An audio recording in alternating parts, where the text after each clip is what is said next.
NOAA breached its own rules on scientific integrity when it published the sensational but flawed report, aimed at making the maximum possible impact on world leaders at the UN Climate Conference in Paris in 2015. This study was based on misleading and unverified data.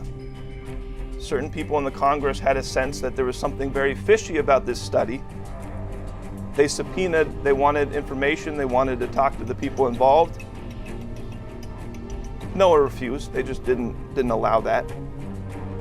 So what they came up with was 3 times higher than any other warming trend measured from ocean records prior. And then it was presented to the entire world in the lead up to this UN Paris Climate Summit, where there was a major push to get governments to agree on, carbon reduction agreements. So it was clearly politically motivated. They don't tell you where the graph came from. They don't tell you what methods went into the graph. They hide the data that went into the graph, and the computers mysteriously crash when you try and get into the data behind the graph. But if you question the graph, you're called a science denier. It's absolutely absurd. So this new expose is excellent. It pulls the curtain in how you have fake news, what is literally fake presentations of reality, presented in the name of science. And then people with the gall to say that anybody questioning that is a denier of science.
Global warming really has become a new religion because you can't discuss it.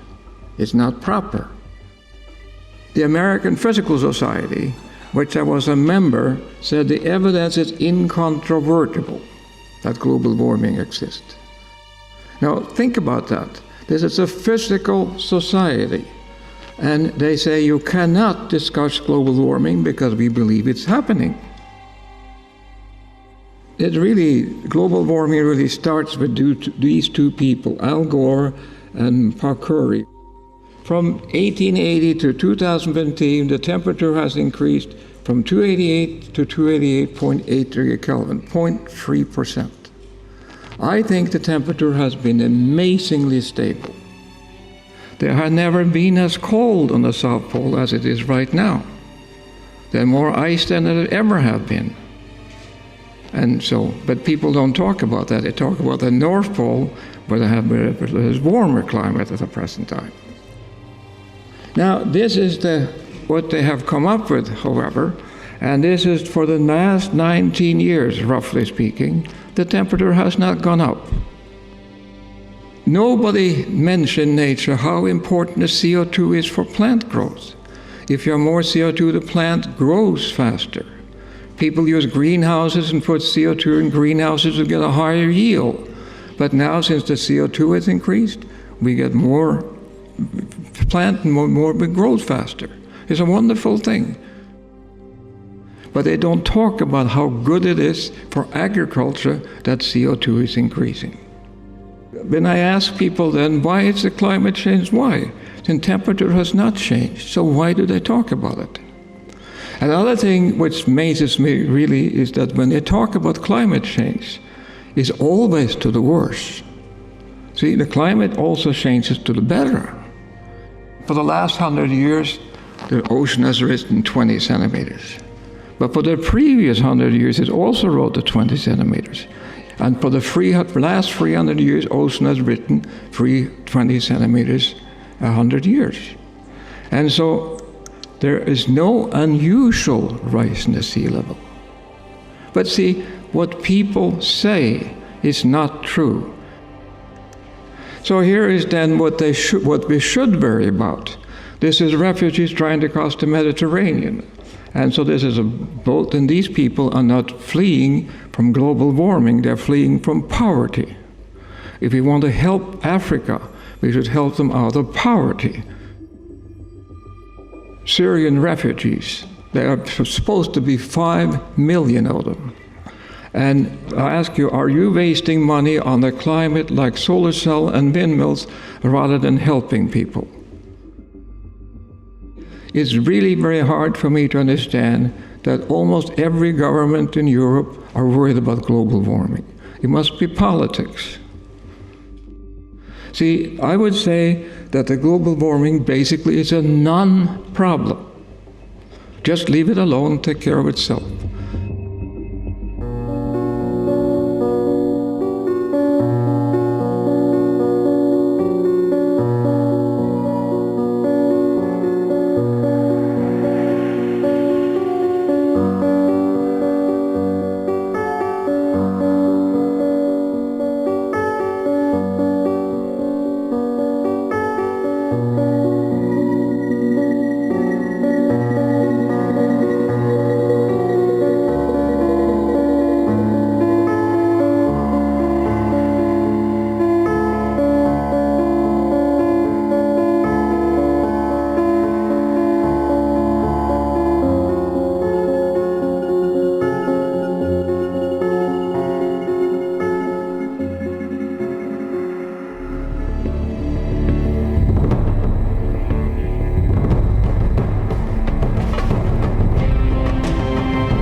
country itself doesn't care about the people.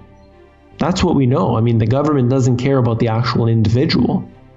There have been bailouts in Greece where the people had to suffer as a result of the CDS and other derivatives, other banking fraud which has taken place and has destroyed that country. As a result of all of this, the IMF has basically taken over. This is the best example of tyranny that you will see, economic tyranny. And they will undoubtedly take every measure possible to make sure that they get every one of those precious assets. That's what's happening in Greece.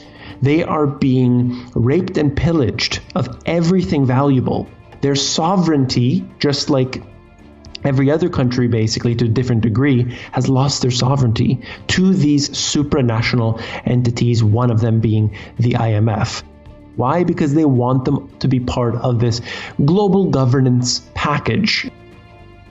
And that right there is the ultimate goal, to get everyone under control of the hands of the few.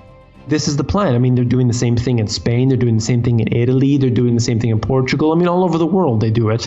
And it's very successful for those in control because you punish the countries, you make people poor, you increase unemployment, and people get desperate. This is the way that you transfer wealth from the middle class and the poor to the wealthy. It's been working for so long now, and they're just continuing this process.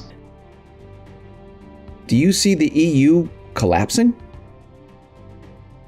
I do believe it is collapsing right now. I think that you can't hold together an EU with basically Germany at the helm. It's just not going to work.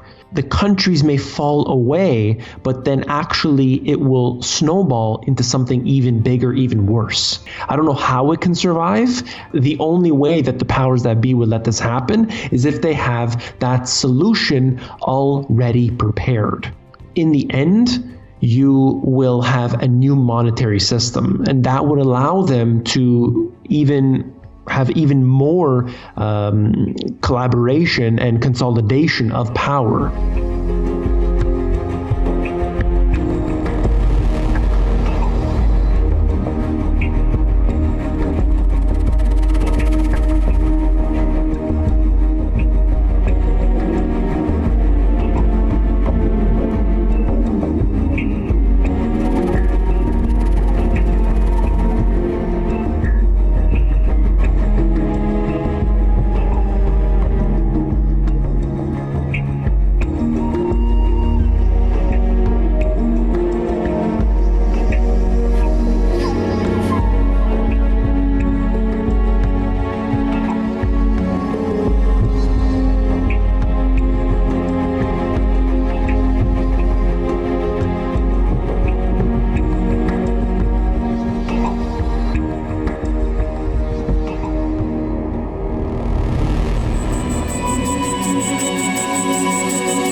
They would revive gas chambers and concentration camps if they weren't ashamed. That is their mentality.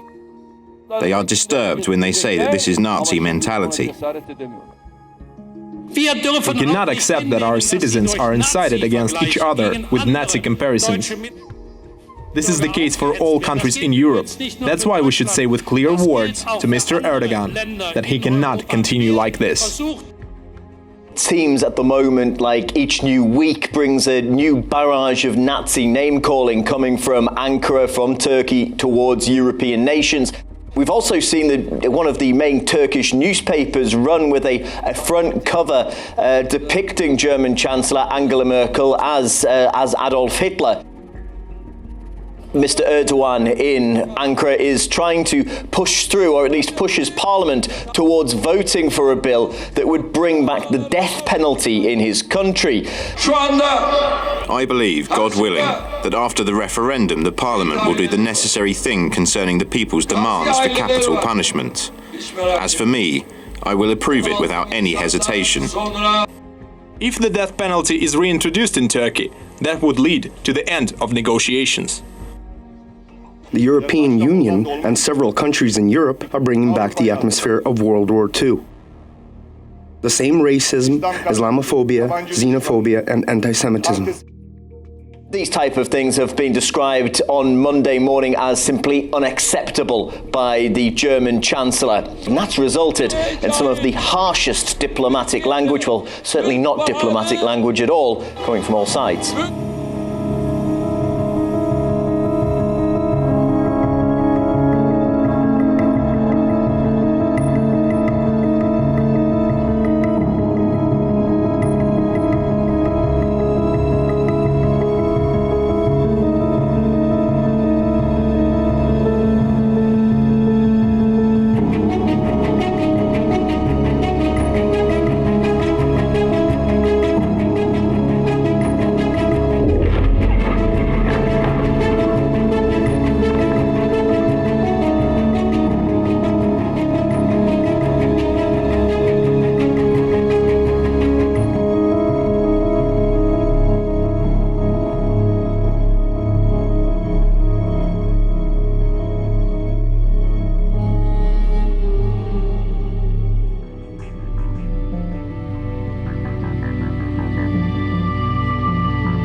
Trump's just continuing this same agenda, and I think it's all moving towards the same ultimate goal.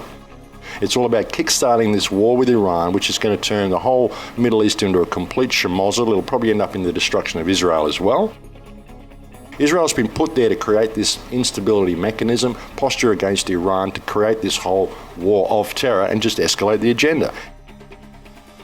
The situation in Yemen, the situation in Syria, he's not calling any of this out for what it is. Why is he expanding military funding and all of this when he could be reducing it and calling the war of terror out for what it is? Really, I mean, ISIS, if he says he wants to defeat ISIS, where does ISIS come from? It's a private mercenary army funded by DynCorp and the Clinton Foundation, all completely provable through Hillary Clinton's own emails. Why isn't he calling that out for what it is? You know, I would suggest he should be freezing the assets of DynCorp and the Clinton Foundation, using that money to rebuild Syria and Libya. This would stop the refugee influx into Europe straight away. All these people want to go home. Let's give them homes that they can go home to, rather than keep continuing to bomb their country under the pretext of defeating ISIS.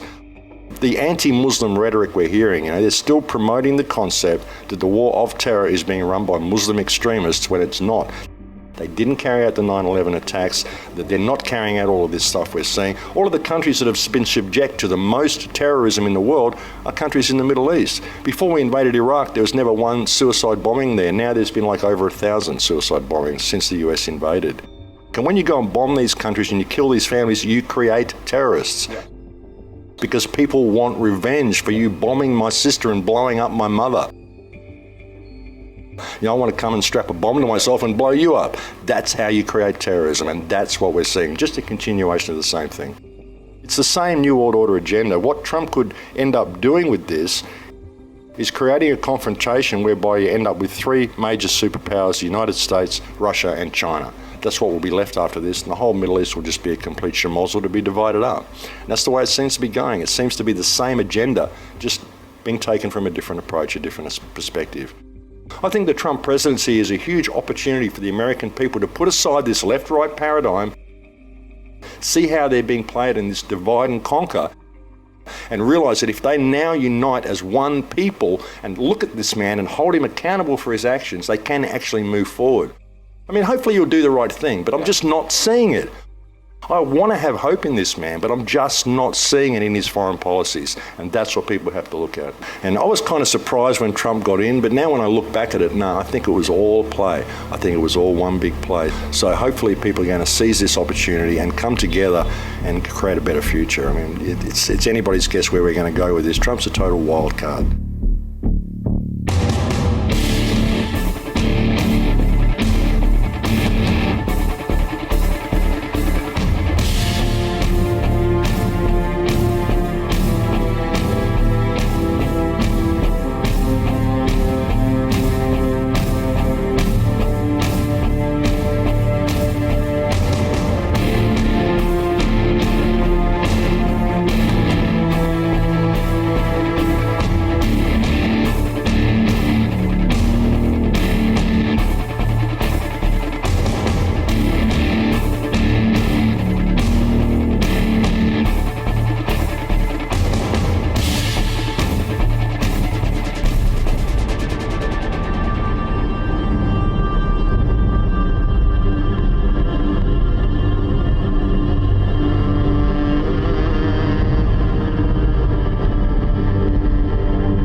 Could you give me some examples of the military aggression that your country has suffered from Russia in the last 10 years?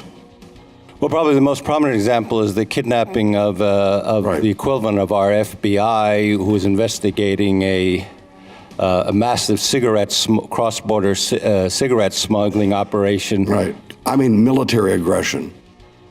Well, we have constant violations of our border by military jets. That's one thing, and that's consistent. And I went to the Baltics about 3 years ago after I hear story after story after story of Russian military aggression in the Baltics.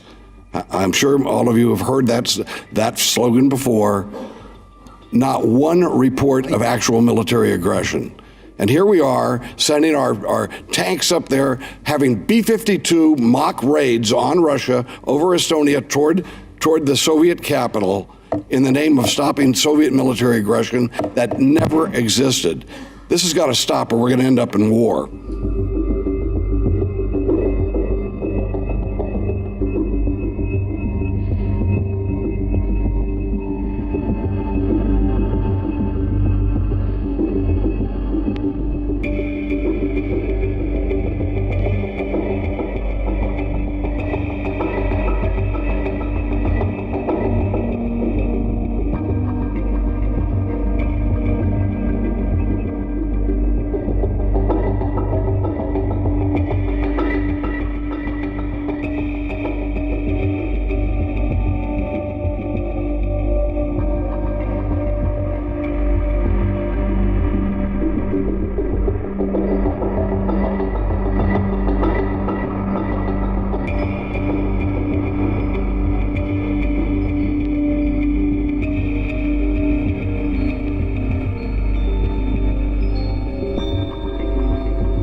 System can really be great for emergencies, for example. And I'm not saying that the men and women that are in the medical industry are all bad. A lot of them are misinformed. They go to these universities and they're being indoctrinated themselves. But to fully understand how we got to where we're at today and just how corrupt and broken this medical system is, we have to go back in time over 100 years. You will see and you will find out that our current medical system is actually a Rockefeller creation. Now, the Rockefeller Foundations teamed up with the Carnegie Foundations, and they offered huge grants to open up the best medical schools all over the country. Now, the only stipulations that went along with these huge, generous grants and donations was the provision that only an allopathic-based curriculum be taught, and that some of their agents from the foundations were allowed to sit on the board of directors of these medical schools. Now, by having their own handpicked people placed, they were able to determine the curriculum. They were able to remove any kind of reference to any natural or herbal treatments. Now, fast forward to today. We live in such extremely toxic environments that it's no wonder that cancer rates are skyrocketing. Everything from our food, our water, our air, our work environments, our home environments, all extremely toxic. And the fascistic partnership between corporations and governments allows these companies to get away with murder, literally, all the while making record profits.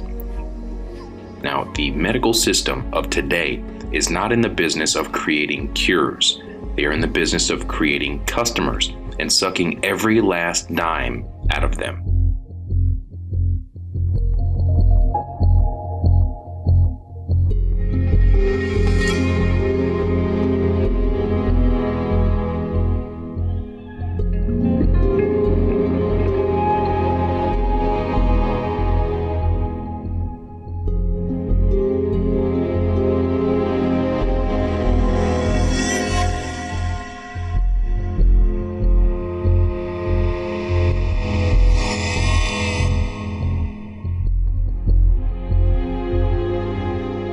All that needs to be done to prescribe somebody a drug is when you walk into the office and you say, I'm feeling depressed or something like that, and then you get a drug. So it's a perfect scenario for pharmaceutical companies to capitalize on. The current DSM has 374 mental disorders in there, 943 pages. What's disturbing, though, is they now have a DSM for 0 to 3, which means they're able to diagnose mental illness in children from 0 to 3. Age 0. Age 0 to 3. They want every single person in the United States and in the world on some sort of psychotropic drug. It's a $330 billion industry.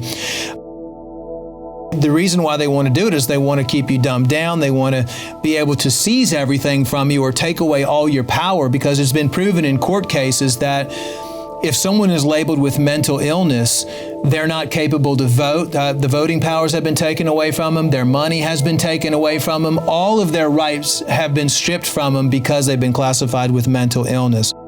Most teens, by the time they're 18, have gone through, from the time of 0 to 18, have gone through up to 12 mental illness screenings that go on their record forever. And 9 out of 10 kids are prescribed a drug after they take the teen screen.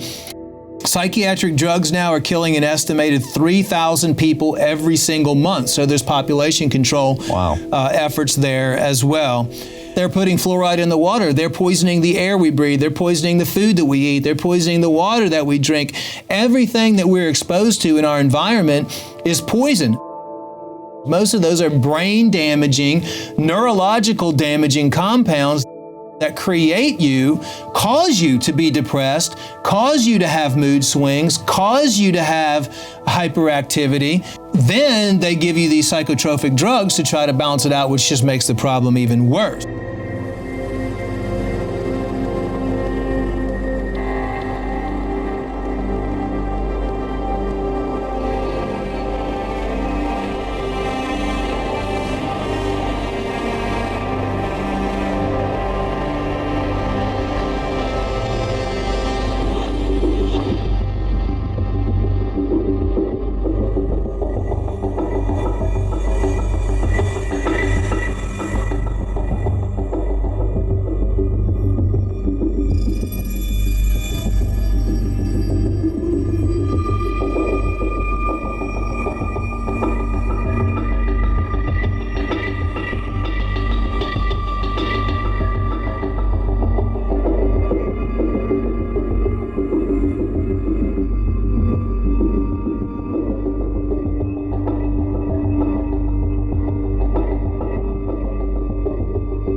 You didn't get cancer overnight.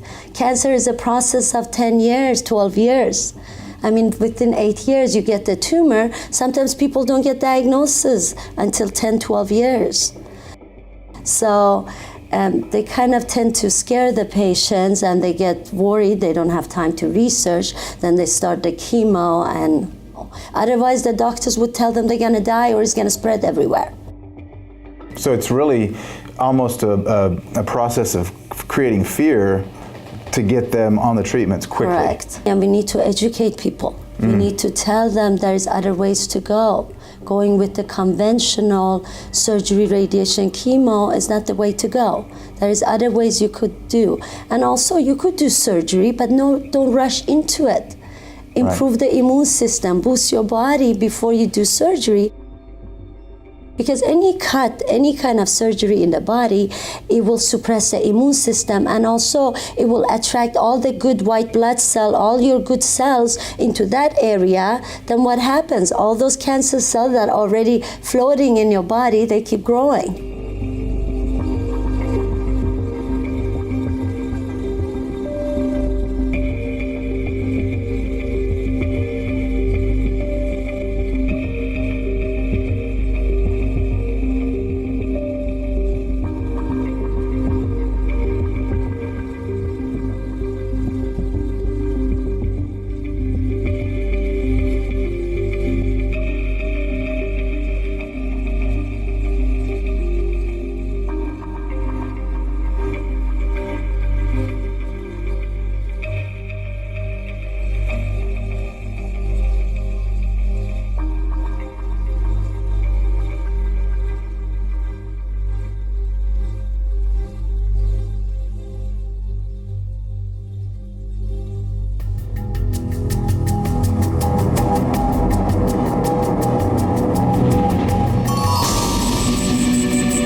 Is so unbelievably different in what really happens to that people perceive is happening.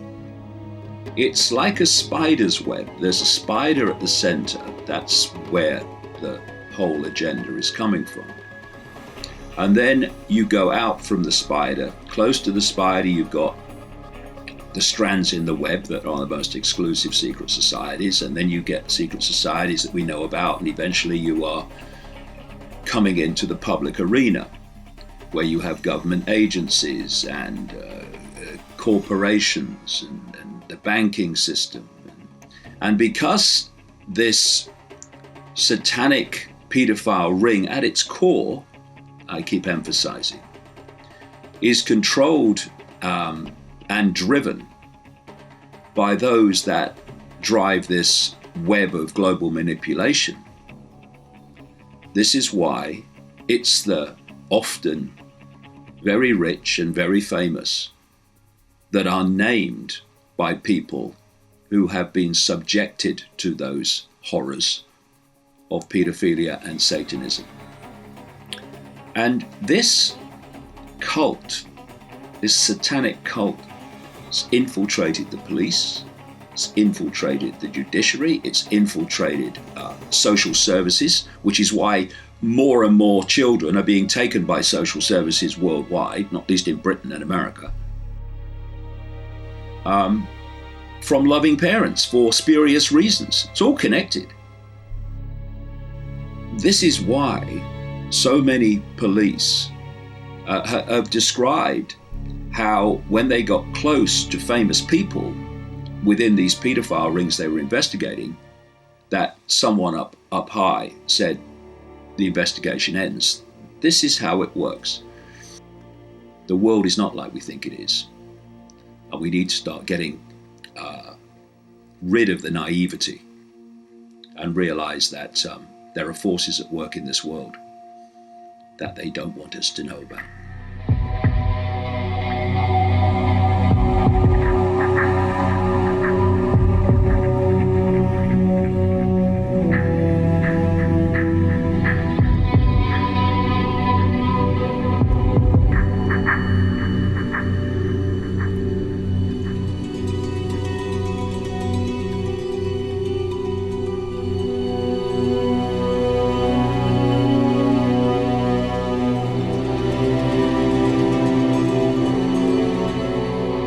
These rings are rings within rings. In the end, it's a global network.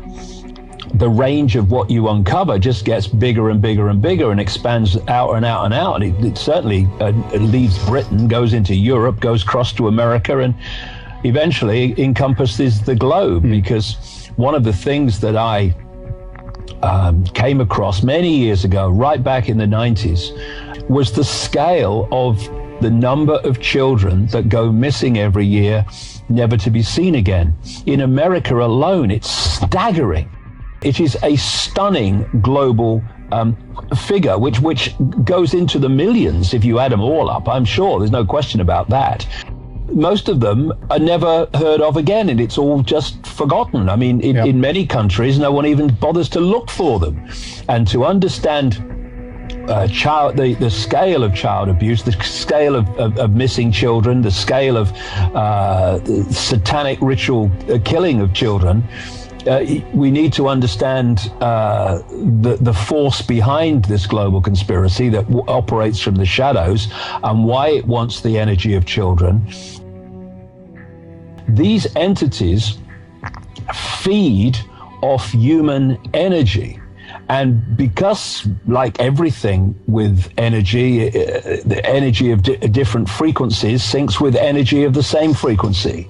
And thus, these entities, to absorb human energy, have to have energy that is within the frequency range they can absorb. And it seems to me that this relates to low vibrational human emotion, that relates to fear, to frustration, to depression, to frustration, all these things. The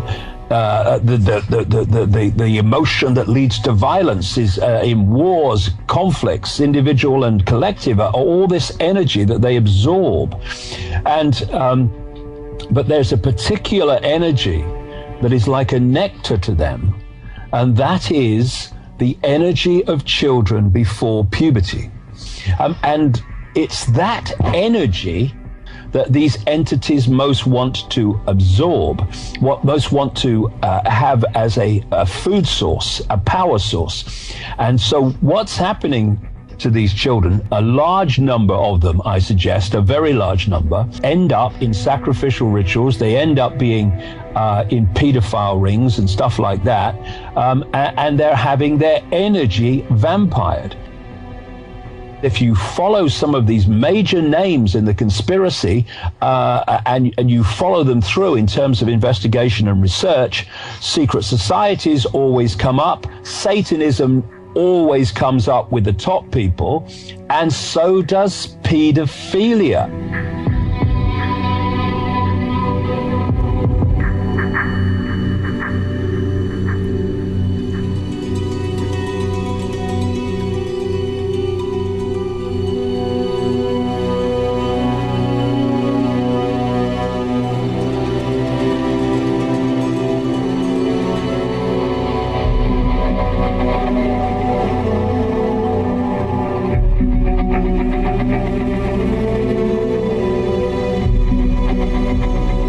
I was raised in Belgium and sold into a murderous pedophile network right around my 6th birthday. I was used in this network for 5 years and a half. In that time, I was raped many, many, many times. Adult men that were part of this exclusive club were there for various reasons, but there was a lot of alcohol, a lot of drugs, and the children were the commodity, the highest, the most valued commodity, and were used for sex mostly. But there were a number of aristocrats that were part of this club who also liked killing children.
esta es una reflexión en torno a uno de los grandes temas de nuestro tiempo, los portales dimensionales.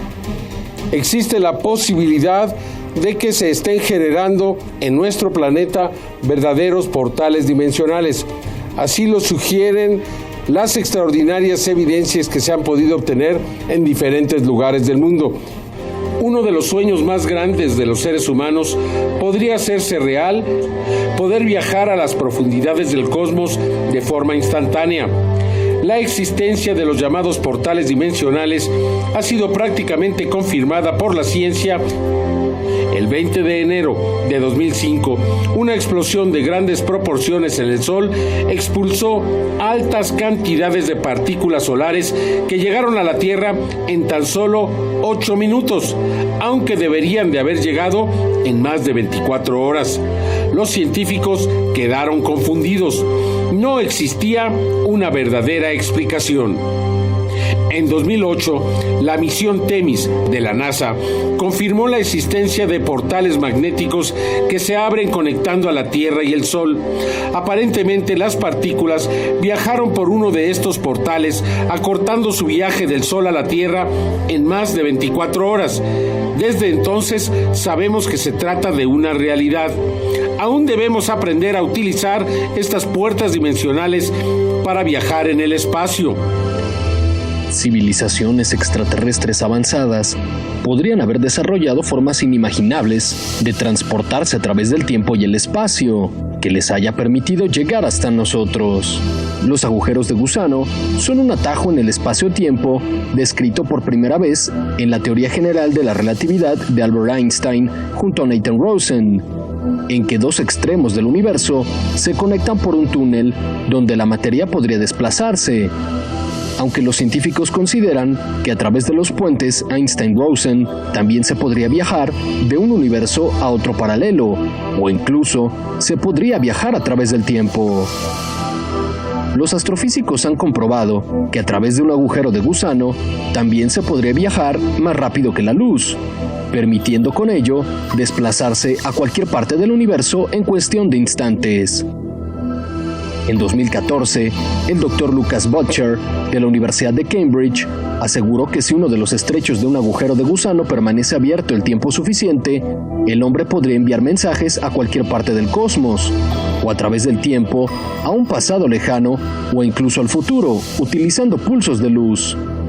Y en ese mismo año, un equipo de científicos de la Universidad Fudan, en China, publicaron un estudio que sugiere que en el centro de la Vía Láctea no hay un agujero negro supermasivo como se pensaba, sino que hay un agujero de gusano, lo que permitiría que las civilizaciones tecnológicamente avanzadas pudieran desplazarse a cualquier parte de la galaxia, o incluso del universo, hasta la Tierra.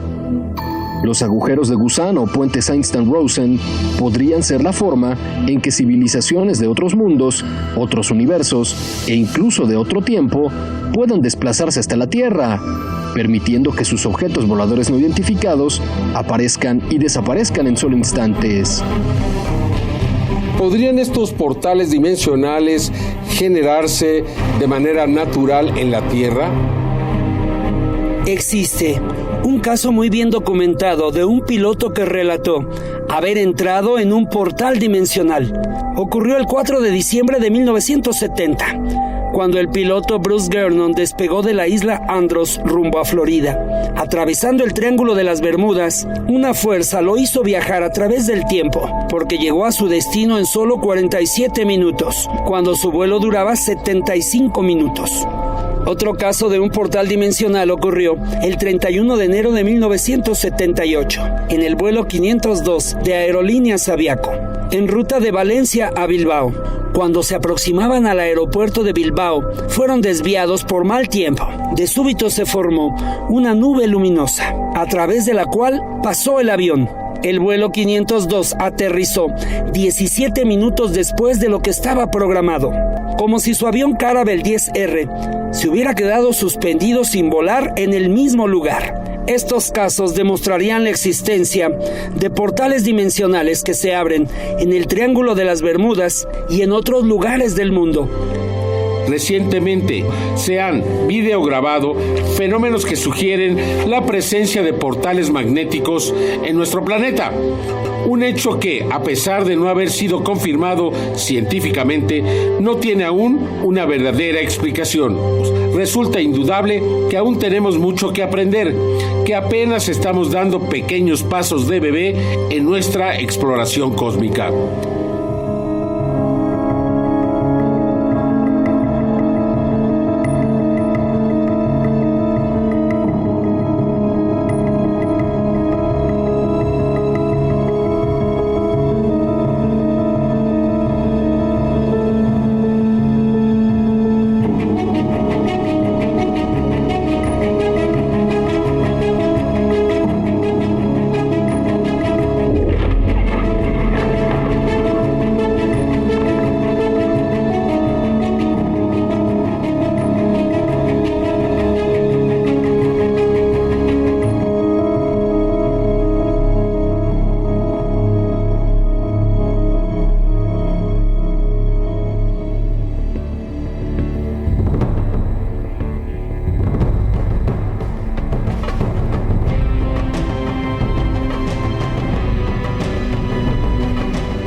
rate is about 70 beats per minute, but it's changing with every beat. These beat-to-beat changes in heart rate create a pattern. The pattern of the heart rhythm is what's informing the brain. And we found from other neurocardiology research that the heart actually has its own little brain inside that can sense, feel, learn, and remember its own intrinsic nervous system, and it wasn't really discovered until the 1990s.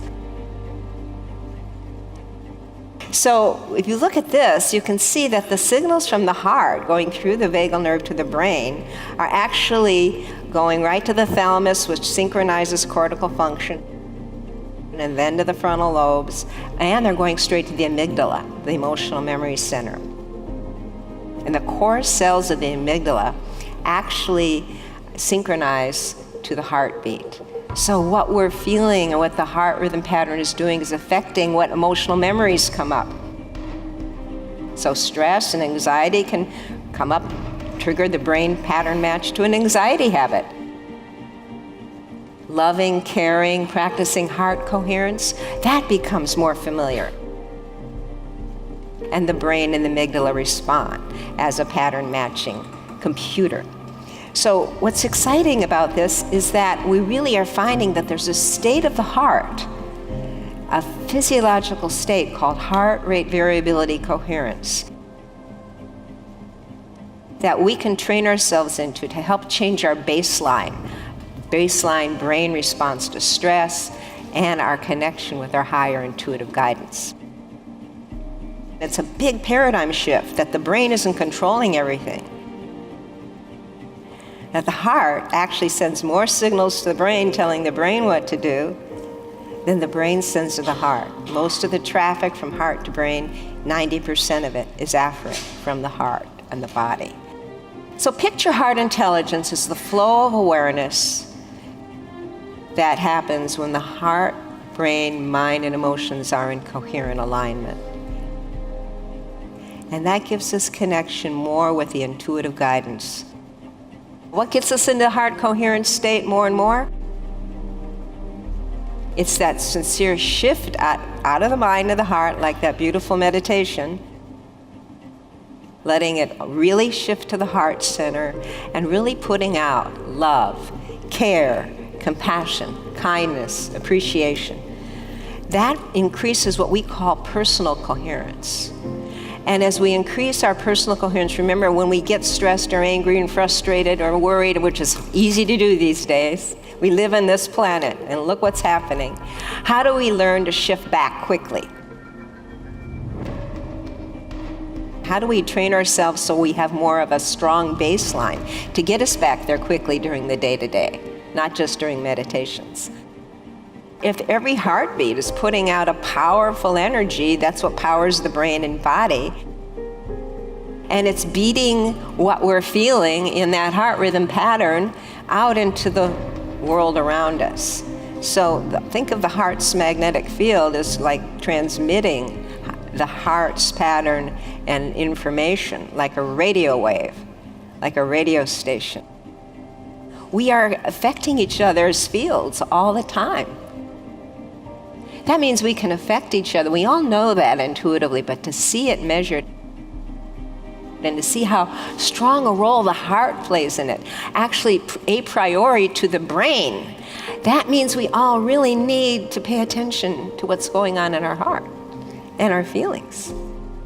That human cognitive functions and emotions and behaviors are affected by each other's magnetic fields. And the Earth's magnetic fields are carriers of biologically relevant information connecting all life together and forming all life. And so we're all affecting this global information fields. Large numbers of people getting in this true heart coherent state of love, care, appreciation in their synchronized meditations can have a more dramatic impact on the Earth's fields and benefit others and really help offset the planetary stress wave that's going on in the field. So this entrainment of our heart and brain and this entrainment between each other can lift the field environment and so lift the vibration of the field In fact, coherence is understood in physics terms all the way at the quantum level, down to nature, into the human level. We can see coherence at every level. And that links us to other dimensions, which is what we all need. Like a laser light is coherent photons, much more powerful than incandescent light. So we can access that potential within ourselves. A first step for all of us to raise the vibration of the collective field environment is taking more responsibility for our own energies and what we're feeding the field each day, making it easier for others to connect with their higher potentials and increase joy.